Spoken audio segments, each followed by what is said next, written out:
TTD పైన YCP నేత భూమన కరుణాకర్ రెడ్డి విషయం చిమ్ముతూనే ఉన్నారు. టీటీడీ మాజీ చైర్మన్గా ఆయన ఎన్నో అక్రమాలకు పాల్పడి తన అనునాయులకు ఎన్నో మేళ్లు కూడా చేశారు. టీటీడీకి చెందిన వేల కోట్ల రూపాయలు దోచేశారు.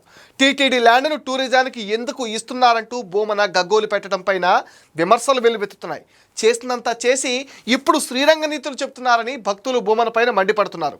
2021 నవంబర్ 24న స్వామి పాదాల చెంతన అలిపిరిలో ఉన్న పవిత్రమైన భూమిలోని టూరిజం శాఖకు 20 ఎకరాల స్థలాన్ని ఓబ్రాయ్ హోటల్కు కేటాయించింది. ఈ విషయం తెలుసుకున్న హిందూ సంఘాలు, స్వామీజీలు, భక్తులు పెద్ద ఎత్తున అభ్యంతరాలు వ్యక్తం చేశారు.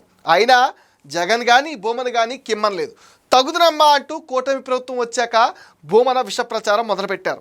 2024 నవంబర్ 18న టీటీడీ బోర్డు సమావేశంలో ఓబ్రాయ్ హోటల్కు కేటాయించిన భూమిని రద్దు చేయాలని, ఆ భూమిని టీటీడీకి కేటాయించాలని ప్రభుత్వాన్ని కోరింది.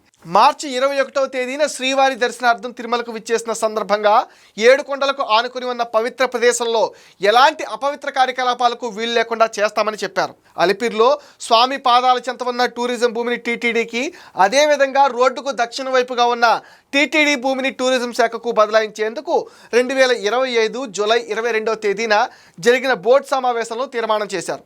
తిరుమల పవిత్రతను కాపాడే ఉద్దేశంతో రోడ్డుకు ఉత్తరం వైపుగా ఉన్న పవిత్రమైన భూమిని భక్తుల సౌకర్య కల్పన నిమిత్తం భవిష్యత్ అవసరాలను దృష్టిలో ఉంచుకుని వినియోగించుకోవాలని టీటీడీ నిర్ణయించింది. తిరుమల పవిత్రత, భద్రతా దృష్ట్యా అలిపిరి రోడ్లోని తిరుమల కొండకు ఆనుకుని ఉన్న ఉత్తరం వైపు ప్రాంతం టీటీడీకి కీలకమైంది. వాస్తవాలు ఇలా ఉండగా భక్తుల మనోభావాలతో ముడిపడిన ఈ అంశంపైన భూమన అసత్య ఆరోపణలు చేయడంపై టీటీడీ మండిపడుతోంది. కేవలం రాజకీయ దురుద్దేశంతోనే టీటీడీ ప్రతిష్టను మంటగలిపేలా భూమన వ్యవహరిస్తున్నారని ప్రభుత్వం సీరియస్ అయింది.